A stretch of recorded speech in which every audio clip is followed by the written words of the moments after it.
Welcome to Native America Calling. I'm Sean Spruce. The Army Corps of Engineers finalized a 20-year plan to dredge the lower Columbia River to support bigger and heavier shipping barges, mostly for grain headed to other countries. The dredging plan expands more than a century of infrastructure that's transformed the river into a waterway that is often at odds with traditional tribal fishing and cultural practices. We'll hear about how tribes are having their voices heard right after the news.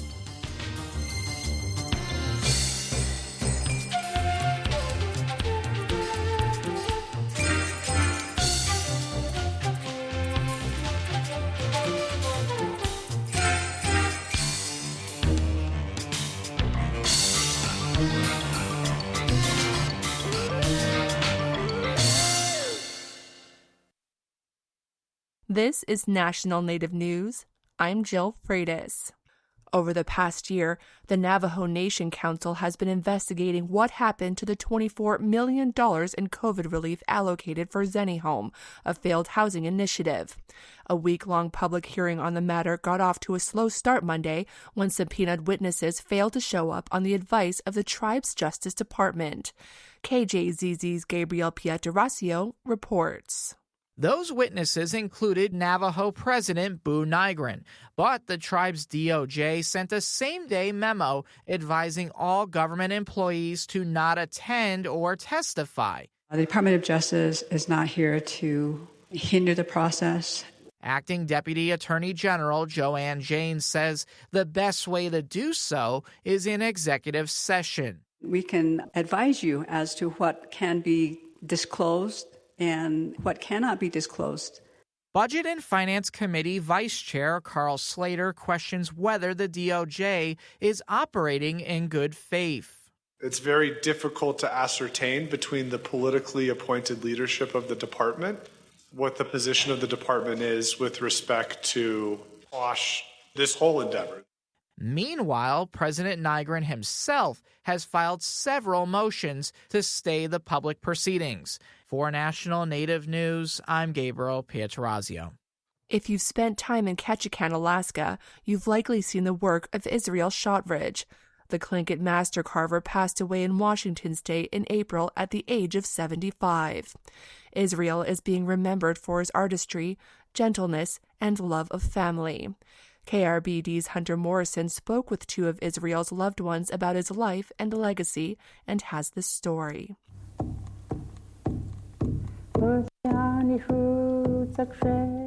This song is Kinsada, or the bear that is standing up. That's also Israel's Tlingit name. He was a member of the Tongass tribe's Bear Clan and son of Esther Shea. She wrote the song and is singing it here in this recording. Born Howard Jackson in 1951, Israel was raised in Ketchikan and later changed his name. Israel's passion was for the arts. Willard Jackson, his older brother, says Israel liked to draw at a young age. Creativity for him came easy. After going to college in Seattle, Israel returned to Ketchikan and eventually began carving. His first major project was to carve a replica of the 55-foot Chief Johnson totem pole.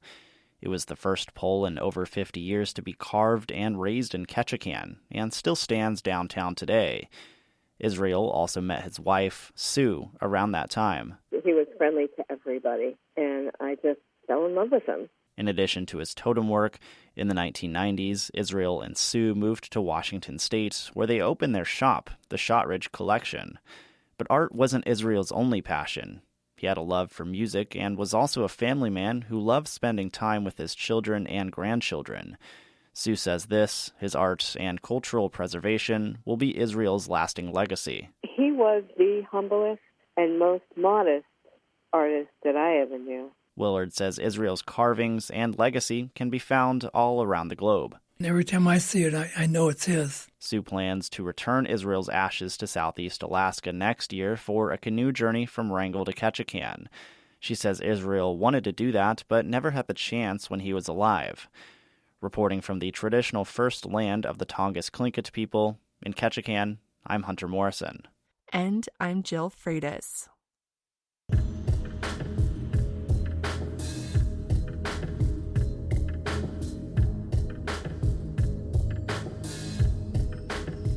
National Native News is produced by Koahnic Broadcast Corporation with funding by the Corporation for Public Broadcasting. Support for law and justice-related programming provided by Hobbs, Strauss, Dean & Walker, LLP, a national law firm dedicated to promoting and defending tribal rights for over 40 years. More information available at hobbsstrauss.com. Hear that? Tribal college faculty do so much, one can't say it all here. Nothing but respect. Visit mostthoroughdescription.com. The American Indian College Fund supports this program.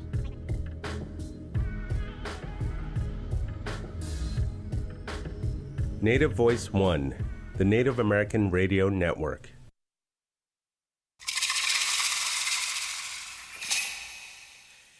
This is Native America Calling. I'm Sean Spruce. The U.S. Army Corps of Engineers just released a 20-year dredging plan for the Columbia River. Ongoing dredging allows barges to ship wheat, soybeans, and corn on the waterway, mainly bound for overseas markets. The Corps acknowledges that its work to maintain the 43-foot deep channel is detrimental to salmon and other species. Tribes along the river say they want more of a say in how the dredging operation affects their fishing and cultural priorities. Some tribes do say some dredging helps protect fish habitat, but their long-term visions for the river are often at odds with the ongoing work to maintain a shipping superhighway. The Trump administration canceled a historic river co-management agreement with tribes last year. Today we'll hear how tribes are working to have their voices heard in the process. You can join our conversation too. Does dredging occur in rivers and waterways where you live? Tell us what you see as the pros and cons by calling 1-800-996-2848. 1-800-996-2848, the number to join today's conversation. Let's now meet our guest. Joining us first from Toppenish, Washington is Virgil Lewis. He is the Fish Commissioner for the Yakama Nation with the Columbia River Intertribal Fish Commission. He is Yakama. Virgil, good morning and welcome to Native America Calling. Good morning, Sean. I'm grateful to be on the show today. Thank you. I'm grateful you're able to take the time, Virgil. Appreciate it very much. Also joining us on the show today from Lapwai, Idaho is Eric Holt. He is the chairman of the Nez Perce Tribal Fish and Wildlife Commission. Of course, he's also a Nez Perce citizen. Eric, you've been on the show many times, brother. Welcome back. Hey, good to hear your voice, Sean, and Tots Mayway, to all you out there, and good to be back. Thank you. We have a third guest who joins us also from Idaho, Stites, Idaho, to be specific, on the Nez Perce Nation, Roger Amerman. He is a geologist and an ethnogeologist, and he's also a citizen of the Choctaw Nation of Oklahoma. Good morning, Roger, and welcome to NAC. Thank you, Sean. It's a pleasure and honor to be with Virgil and Eric today, and this is an important subject. Thank you. Thank you for taking the time to join us also, Roger. And Virgil, I want to begin with you because the Yakama Nation is located north of the Columbia River along the Yakama River. But tell our listeners, how does dredging the Columbia affect your people?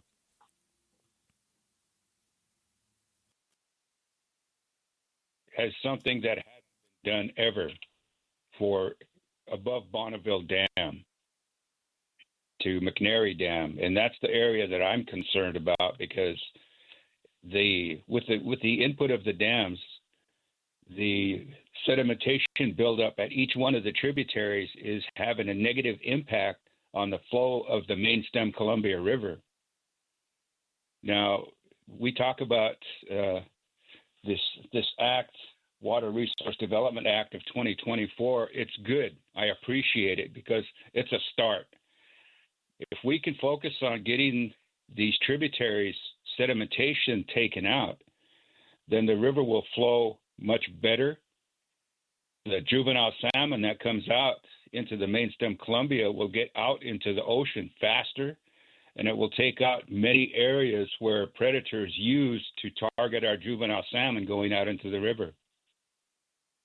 We've noticed that the river temperature is getting warmer because of global warming, climate change. So if we can focus and do a little bit more on the main stem Columbia, this is above Bonneville Dam. and it's never been dredged before. That's my concern. That's why I'm focused on dredging above Bonneville Dam. Virgil, let's talk about the Port of Kalama.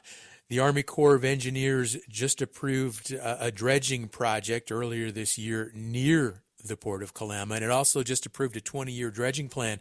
Are the tribe's voices reflected in those decisions?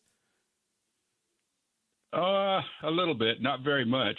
You know, the concern that I have is that they being the Army Corps of Engineers, don't dredge the main channel above Columbia River because they don't have the capacity to be able to dredge the main stem Columbia above Bonneville Dam.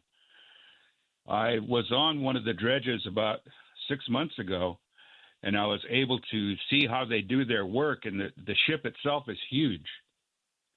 And I was told that they cannot get the dredge ship above Bonneville Dam, so that's one of the reasons why they're not dredging above Bonneville Dam. But it would be nice if they could figure out a way to get a dredge ship up above Bonneville Dam to take out the sedimentation and dredge the shipping channels. Obviously, they would not be able to dredge any of the tributaries because they are limited to dredging the main shipping channel. So what would have to happen is we'd have to get contractors to come up above Bonneville Dam to dredge these specific areas. Okay. Virgil Lewis, Fish Commissioner for the Yakima Nation. Roger Amerman, I want to bring you into the conversation now because I think it would help us all, especially our listeners, myself included, to get a better understanding of how dredging works. What's the process like, and how decades of dredging can change the flow of a river and create some of the issues and the challenges we're going to talk about today. Well, you know, Sean, your other speakers might be better apt to talk about the dredging aspects. I usually focus on, you know, the natural infrastructure, being the geology of the Columbia Plateau and how that was formed and how that profoundly affects the direction of water flow as it goes from north, east to southwest, so let's say from Spokane and southern Canada down to towards Portland, that northeast to southwest flow. And in nature, you know, the Columbia Plateau is thousands of feet of basalt that formed a gigantic province that resides between the Cascades and the Rocky Mountains, in this case, the Bitterroot Mountains. It's a very unique province in geologic for North America, but it's also unique to the world. And I would even argue the tribal cultures that were nurtured and evolved on this unique province are just as unique, being a premier salmon people coming from a region that had arguably one of the top salmon fisheries in the entire world, not the United States, not North America, the world. That to me, that's extremely profound. Two events in geologic chapters of this area that influenced it so heavily was the formation of the vast voluminous basalts, but also the Ice Age activity that started 2.5 million years ago and more or less subsided and retreated 11 to 14,000 years ago and created the giant lakes, extensive catastrophic floods that formed the waterways and eroded these great basalt areas into the channelization that we see that takes those silts and sands that you're talking about, Sean. A certain series of events have to make this happen, and you have this great basalt province that turned into a kind of a bowl shape, and then that bowl shape was tipped, and that gives us that north to south movement of the water. And it also facilitates that water that melted from the Great Glaciers of 11,000 years ago. So it would form Columbia River, the Snake River, and all the second and third tributary avenues that flow into that wonderful watershed. But the dredging part, in a natural system, there's different velocities of water.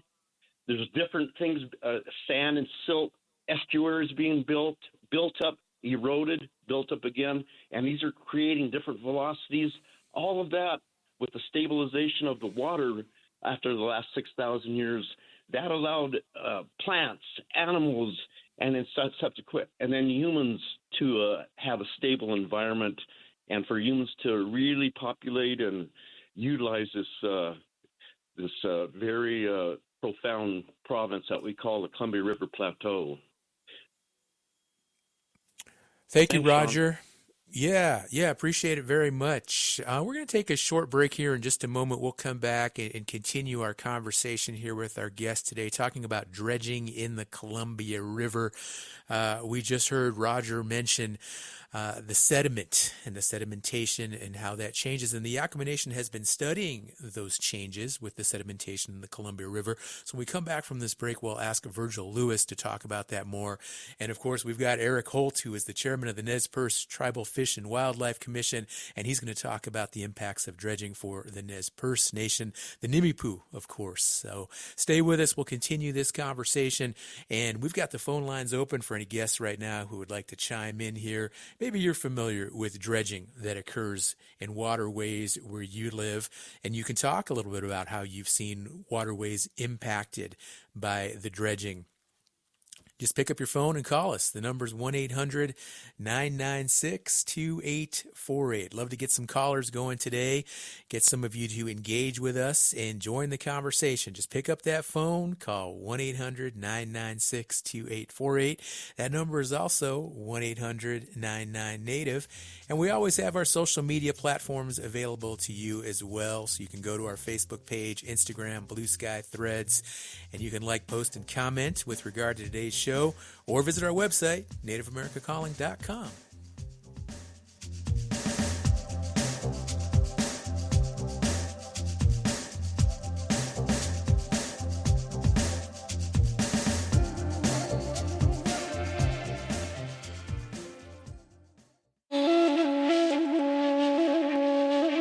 The Trump administration is signaling support for a $1 billion plan to restore the Great Salt Lake in Utah.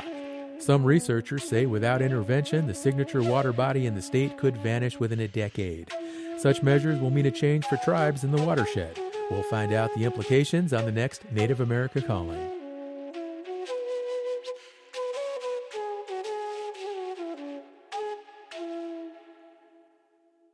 Trickster Cultural Center, an authentic first voice of Native American cultural arts, will host the 2026 All My Relations celebration, honoring diversity through Native drum and dance, artistry, resource exchanges, and vendor fair.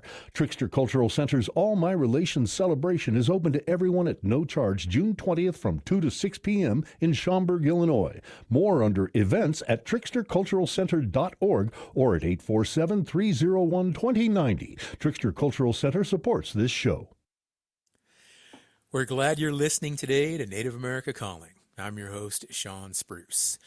Dredging is the excavation of sediment and other materials from the bottom of a river, a lake, or another body of water. It's a way to maintain or deepen a navigation channel so large ships can travel. And today we're talking about dredging along the Columbia River. How have decades of dredging this river and its tributaries altered how tribes use the resource? Join this conversation today. Let us know your thoughts, your insights, your perspectives. Call us at 1-800-996-2848. That number is also 1-800-99-NATIVE. And one of our guests today is in Toppenish, Washington, Virgil Lewis, who is the Fish and Commissioner for Yakama Nation with the Columbia River Intertribal Fish Commission. And Virgil, earlier before the break, it was mentioned that there is sedimentation there in the Columbia River, and I know that the Yakama Nation has been studying these changes with the sedimentation. Where is the study focused primarily? Sean, the sedimentation study is focused on every tributary in Zone 6. There are a number of tributaries in Zone 6 that have sedimentation buildup. Little White Salmon, Klickitat River, Herman Creek, White Salmon River, Wind River, Hood River, and Deschutes River, and there's a couple more up above near John Day. I used to be on tribal council for about 18 years.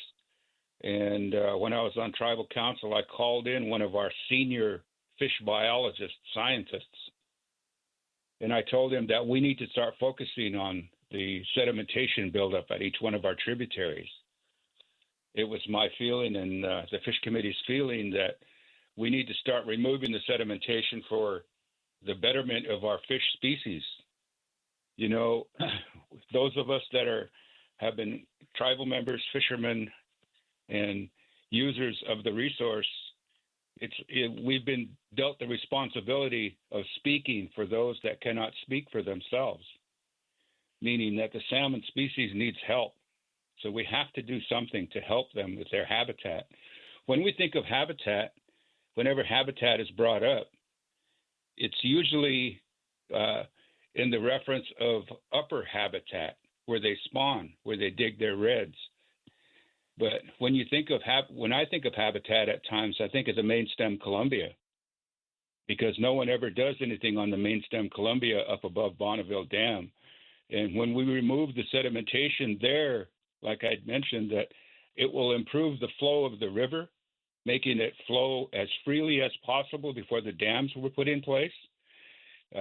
Before the dams were put in place, the sedimentation would be wiped out every spring. It would be taken out into the ocean. But it doesn't do that anymore because the dams hold back the river. And the flows that come out of the tributaries build up over decades in time, and you can see it. It's very evident that the sedimentation is choking off the main stem Columbia.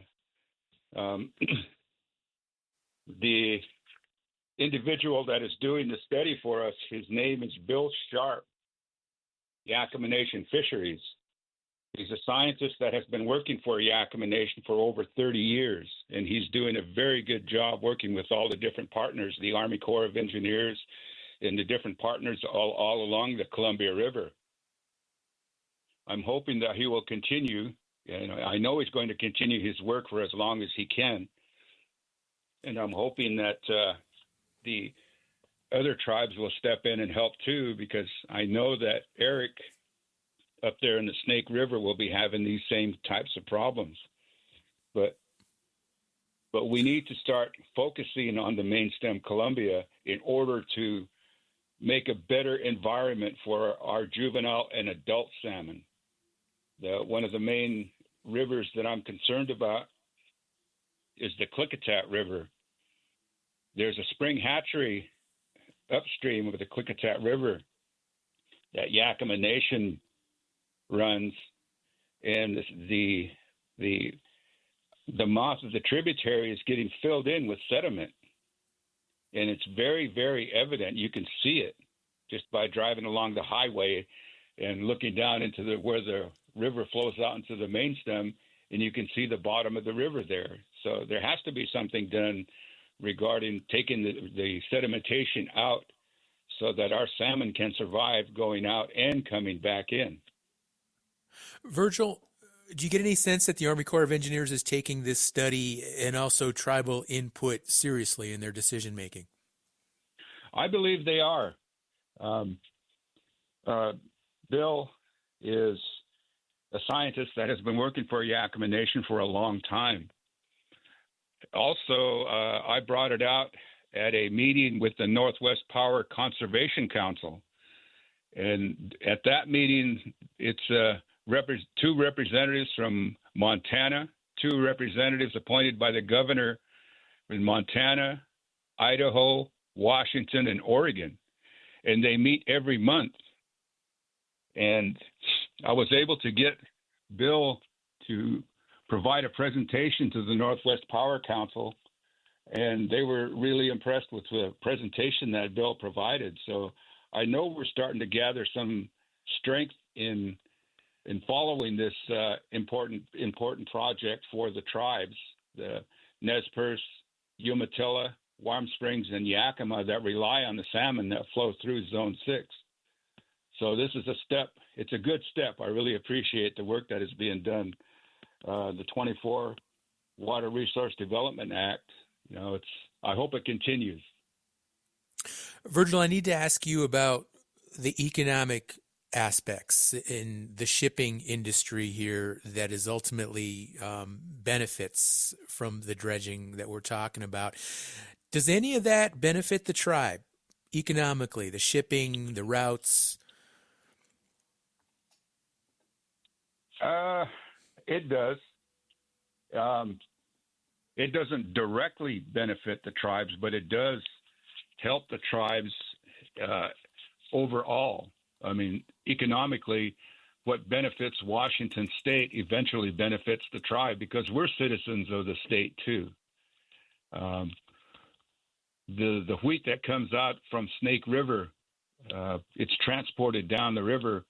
My father used to be a farmer. He used to raise wheat, and I'd have to drive his combine to fill the trucks up so that he could take it down for it to be sold. So we don't have many wheat farmers on the Yakima Valley anymore, but we have other farming benefits. We own a farm. Yakima Nation bought a farm, a 1,500-acre farm, about 4 or 5 years ago, and it's still in production. So I'm sure the benefits are felt by the tribes. All right, thank you, Virgil. Fish Commissioner for Yakima Nation, Virgil Lewis. Eric Holt is the chairman of the Nez Perce Tribal Fish and Wildlife Commission. He joins us now from Lapwai, Idaho. Eric, how about the Nez Perce? I know you folks are also tracking the impacts of dredging. What can you tell us? Thank you, Sean, and I'm glad. Just to piggyback off what Virgil is stating, I've been a part of those discussions at Northwest Power Planning Council and the discussions, and I feel the passion that Virgil has for this issue and a growing issue at that.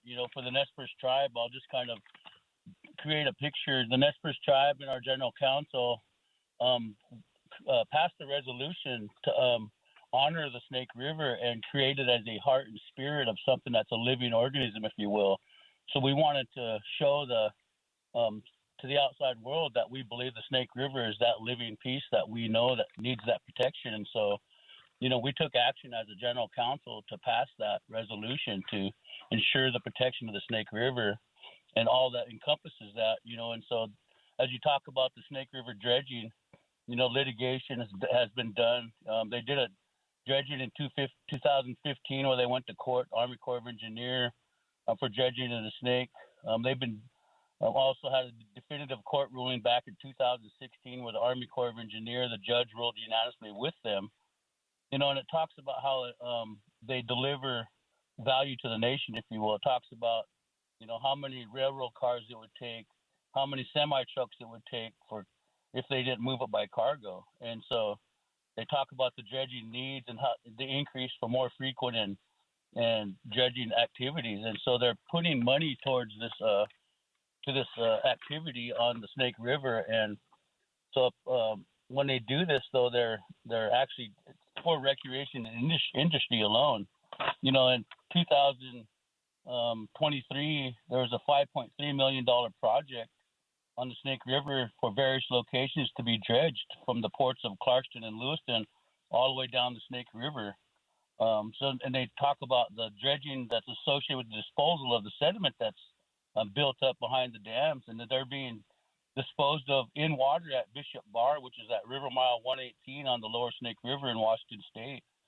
So these areas that Virgil was talking about, as you can see them as you drive along the river, you can start to see these sandbars are starting to create their face at the surface level of the water. So that's where the sediment's being built up at, and the free-flowing water of the Snake River, or the lack thereof, if you will, is causing this sediment buildup. And then we're dredging now has become an issue where it's going to have to be done more frequently. And the tribe, we see it being done on different scales, if you will. We have small-scale dredging that happens within for instance, the South Fork Clearwater River. We had an Idaho Water Resource Board and the Idaho Department of Water Resources agreed to re-engage in discussions with us following some changes that we wanted to see on special condition permits back in 2018. For the tribe, we've occupied over 13 million acres of land, comprising of north central Idaho, Washington, northeast Oregon, and parts of Montana, where we engaged in fishing, hunting, gathering, and pasturing across these vast Aboriginal territories. And these activities still play a major role in our subsistence, culture, religion, and economy of the tribe. Okay. And the South Clearwater River being located entirely in the tribe's Aboriginal territory, we understood how important it was for us to go back to the National Forest Service and re-engage these talks because, as we see the effects, we needed a more comprehensive review of what was going on because the suction dredge mining impacts, focusing on the effects of the dredging on the streams themselves, the habitat, the aquatic organisms, the mercury redistribution. And I say that mercury redistribution because we've had to put out moratoriums on consuming sturgeon because of the metal mercury buildup. And so that's just one example of what the dredging is doing, is it's creating this metal mercury at the bottom of the river systems and bringing them up to light and bringing them back to the surface where, in the end, it has an effect on if our children and pregnant women consume this resource, then, they're more liable to be affected by it. So there's some contributing short-term and long-term effects that have on our people as we move forward with some of these things that are being found after they do a more comprehensive review of the dredging activities that are being done in the Snake River. Eric, in addition to the mercury, are there other types of contaminants exposed by dredging that you're concerned about right now? Oh, yeah, they have metal, I can't pronounce it right, it's metal lion, and then there's also a bioaccumulation of toxins that are being brought up that the small microorganisms that the fish feed on, the smolts, the fry, that are dependent upon those microtoxins. Those are the things that are being taken out of the system because of the small grain fiber of the sediment is covering that up, and those small fry and aquatic organisms don't have the habitat nor the food to carry on, and they basically just wipe themselves out because of the lack of nutrients and the habitat themselves being degraded. And with Idaho, as Virgil brought up, Idaho is the one state that has fought the tribe in a couple different fronts with lowering water quality standards, as well as that being the main thing because of Idaho has the most pristine headwaters in the lower 48.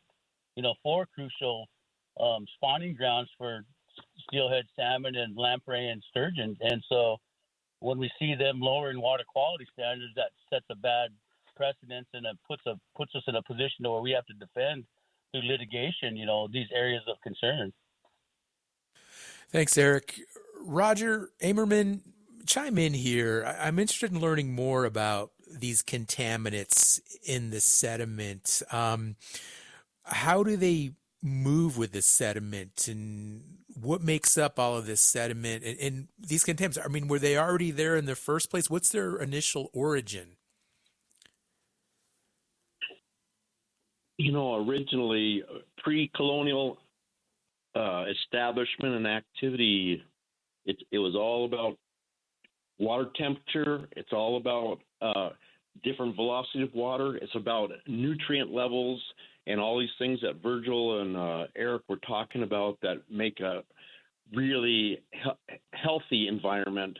A lot of these contaminants that Eric is talking about, they come from human population and reference sites. Mercury, that's a natural element, but it's released. It's controlled and it's established in the human environment, and then it gets into the waters. Same thing with the plastics and other contaminant and toxins that we now see as the complex infrastructure of the systems that these were never there before. If they were in just incremental or very non-substantiating pieces. The natural river system wants to establish nutrients, sand, silt, erode it, establish it again, make it very dynamic, which encourages many species development, many different hybridization of species in a healthy way, and all that impacts the indigenous peoples and their establishment and their nurtured lives. Dredging along the Columbia River. That's the focus of our conversation here today on Native America Calling. Let's get some calls going, especially folks who might fish along the Columbia River who are listening to the show right now. I'm interested in knowing how you have seen the effects of dredging change, how or where you fish along the Columbia River or another waterway that's impacted by the dredging we're talking about today.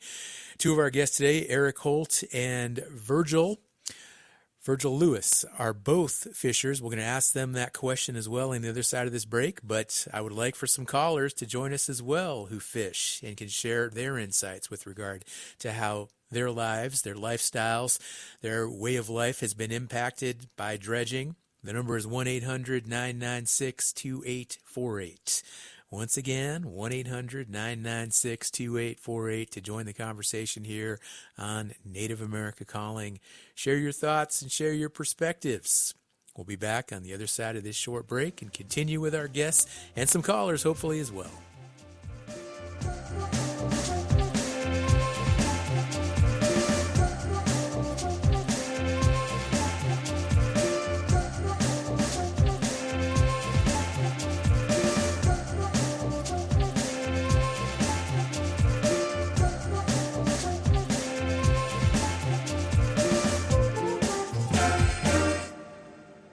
Tribal Development Partners, helping tribes build toward their goals through 105L leasing and essential facility development, empowering sovereignty, strengthening community. More at tribaldevpartners.com, proud supporters of this show. Need help identifying community priorities? Kaufman & Associates' approach to evaluation is rooted in Indigenous knowledge, honoring tribal history, and sovereignty. More at kaufmaninc.com, KAUFFMANINC.com. Thank you for listening today to Native America Calling. I'm Sean Spruce, and we're talking about man-made changes to the Columbia River. How does engineering to promote commerce affect traditional use of the resource? Give us a call. Let us know. Share your thoughts. 1-800-996-2848. Eric Holt is one of our guests today. He's the chairman of the Nez Perce Tribal Fish and Wildlife Commission. He's in Lapwai, Idaho. And Eric, as I mentioned before the break, you fish yourself. Also, another one of our guests, Virgil Lewis, is a fisher.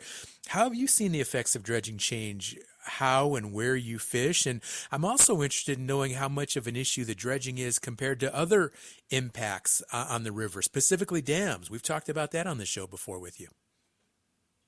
Yeah, thank you. And I think they go kind of hand in hand when you think about the dredging and the sediment buildup at the dams. You know, the dams create cesspools where the predator fish all accumulate, and then once the smolts make their way downstream, they are easily picked off in these areas where these cesspools are being created by the dams. And then where as Virgil spoke to on the tributaries themselves, when the sediment that's outflowing gets trapped at that area and it's building up at those tributary outlets, and you see that's where some of the avian predation takes place. You see a lot more pelicans. You see different birds that are that weren't here previously that are also using those areas that where sediments built up to easily pick off those smolts as they move downstream.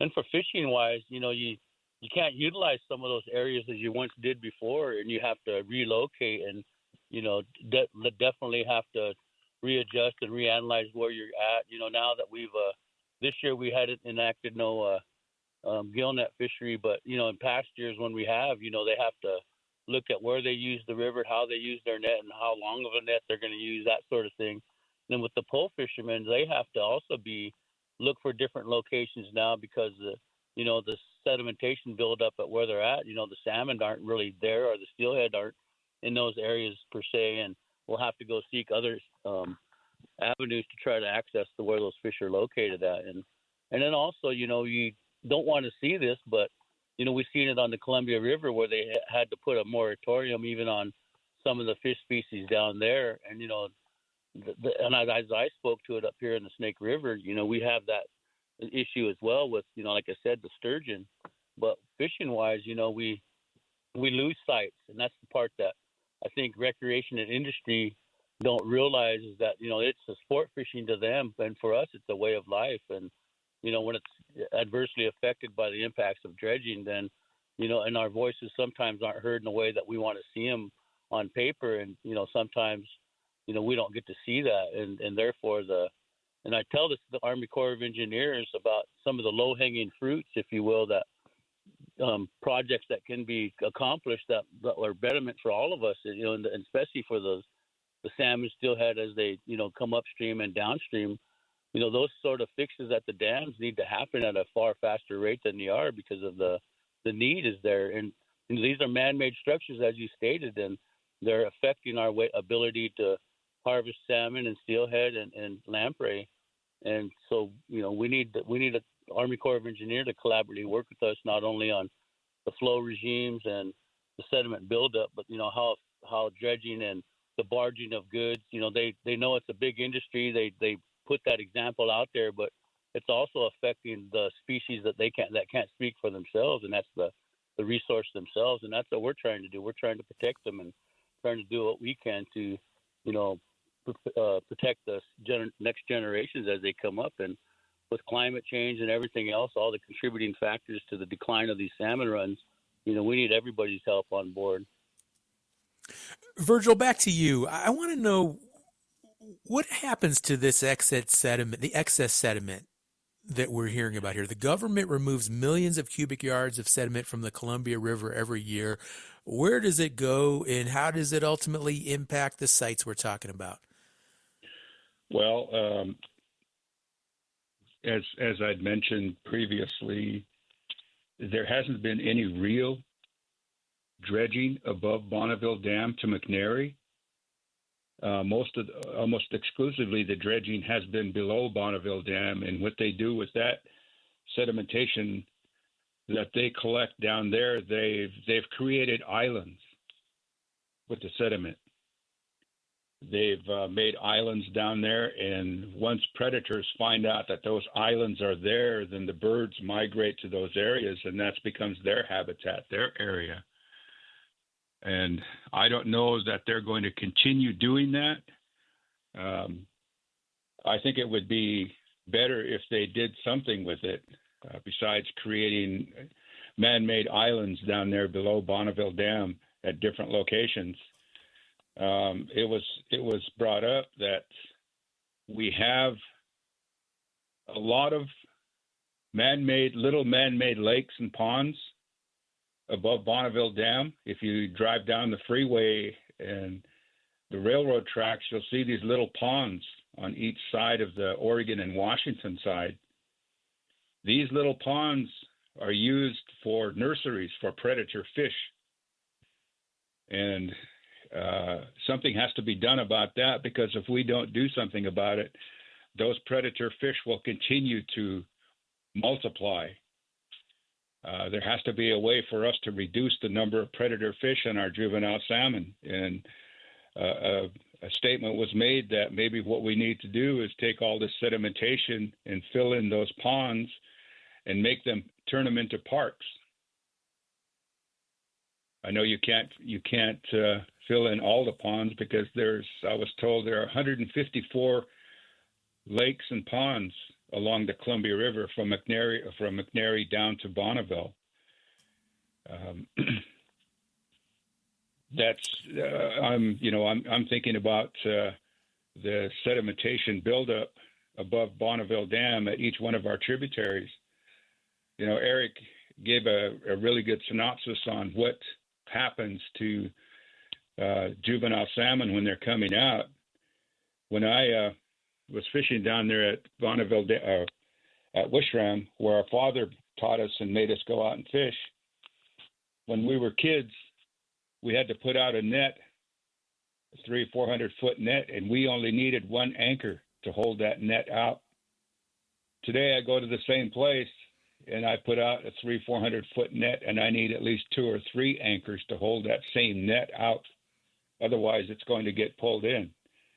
This tells me that the river has changed dramatically, that the water on the main stem Columbia is being pushed over to where I fish on the Washington side, and the back eddy is getting stronger and stronger.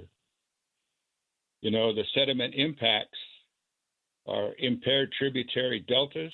This contributes to predation hotspots, warming water temperatures, milfoil infestation, and invasive species. You know, I mentioned the predators using the lakes as a nursery.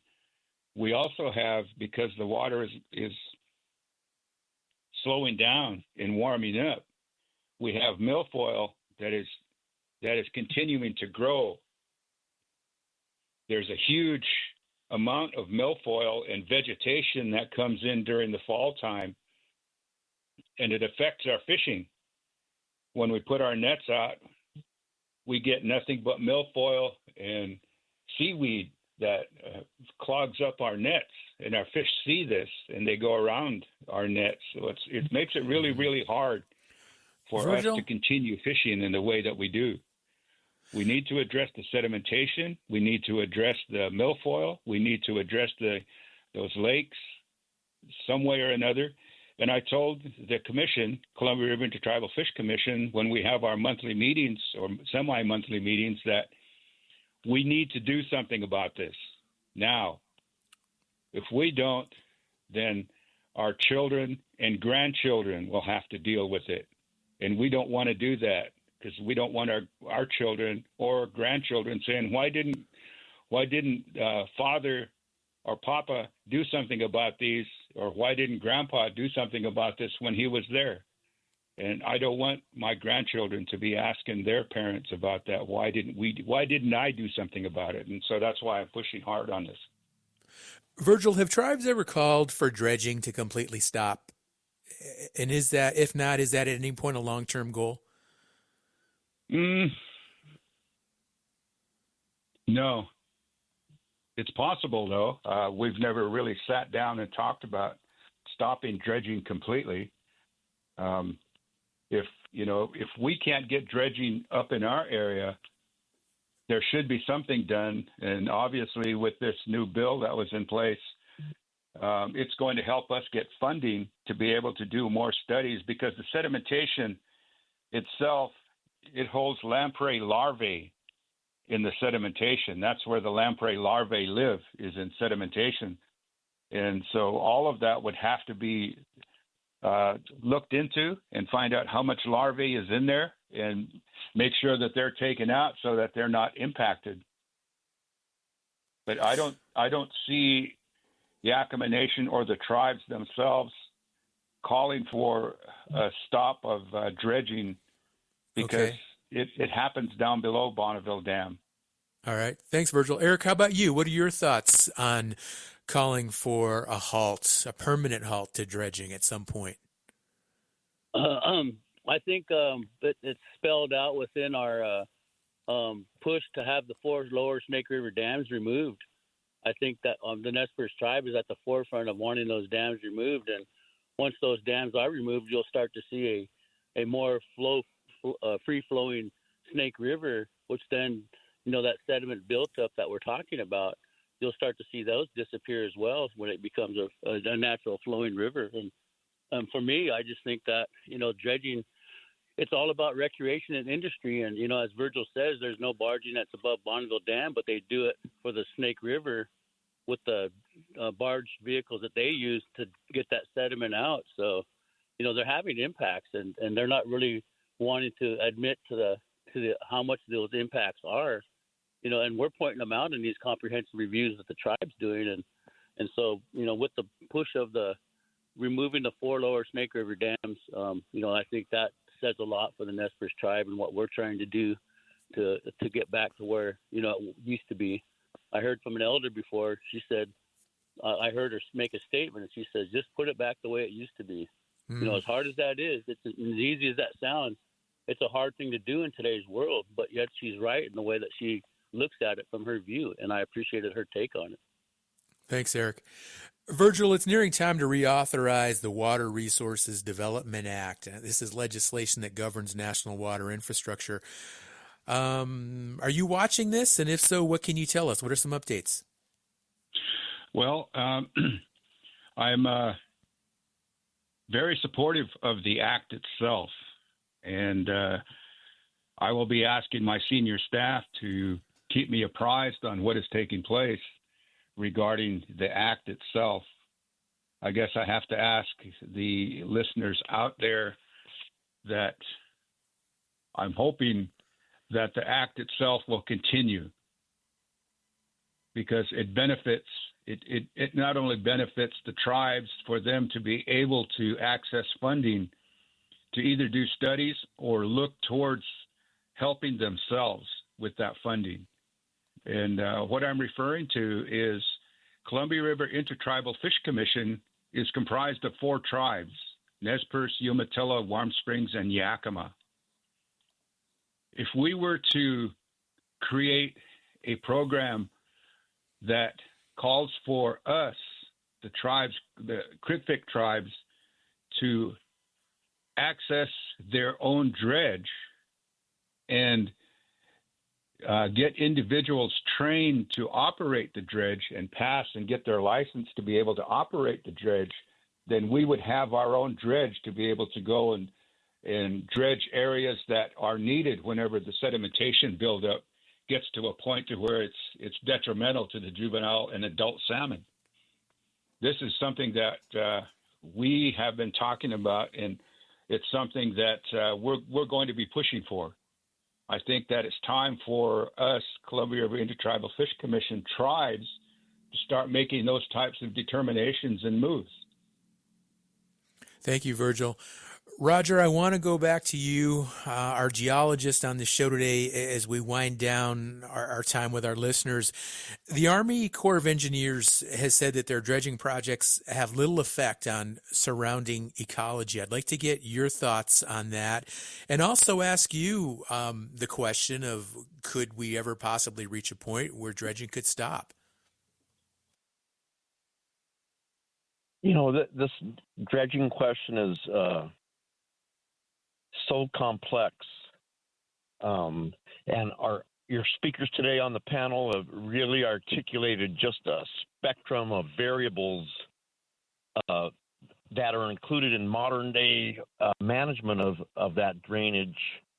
For earth scientists like myself, I teach at Whitman College and Walla Walla, as well as the Northwest Indian College, Lapwai and Kamai campuses, and it's such a challenge, and it's such a monumental challenge to see just a great in-depth dredging program being sustainable. It's profoundly challenging for me to see that, you know. And Eric and Virgil have months and going into the future. Boy, Sean, that's a tough question. Thanks. All right. With that, we're out of time. Tough questions today on Native American Calling. We have some really great guests who are able to get a lot of those questions answered and definitely educate our listeners. I know I learned a lot on this show, so very much appreciate Roger Amerman, Virgil Lewis, and Eric Holt for taking time and joining us today on Native America Calling. Please tune in again tomorrow. We'll have a conversation about proposals to save the diminishing Great Salt Lake in Utah and what that means for surrounding water users. I'm Sean Spruce. Thank you for listening and hope you enjoy the rest of your day.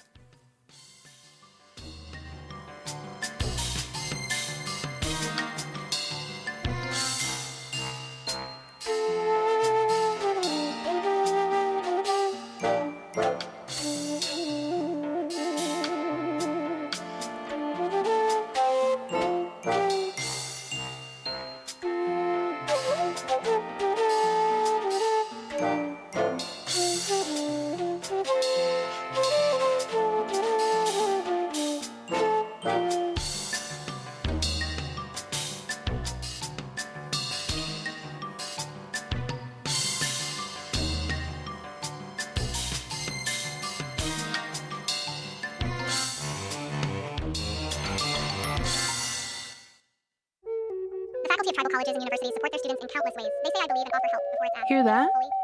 That's everything tribal college faculty do for their students on Fast Forward. Because if one tried to say it in real time, they'd be here all day. They teach, guide, comfort, and connect. And for that, the community is grateful. Learn more at mostthoroughdjobdescription.com. The American Indian College Fund supports this program. They give extensions, cheer progress, share laughter, create calm, and allow reflection. They inspire hope, share wisdom, guide gently, validate feelings. Who protects Indian country? Amerind does. As the only 100% tribally owned insurance carrier, Amerind helps strengthen tribal communities by providing reliable insurance coverage and keeping dollars in Indian country. From property and liability to commercial auto and tribal workers' compensation, Amerind is here to protect what matters. Celebrating 40 years of serving Indian country. Learn more at amerind.com. That's AMERIND.com.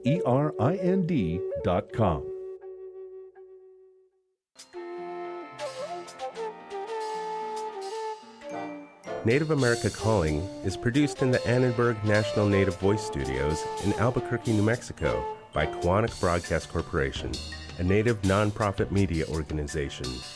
Funding is provided by the Corporation for Public Broadcasting with support from the Public Radio Satellite Service. Music is by Brent Michael Davids. Native Voice One, the Native American Radio Network.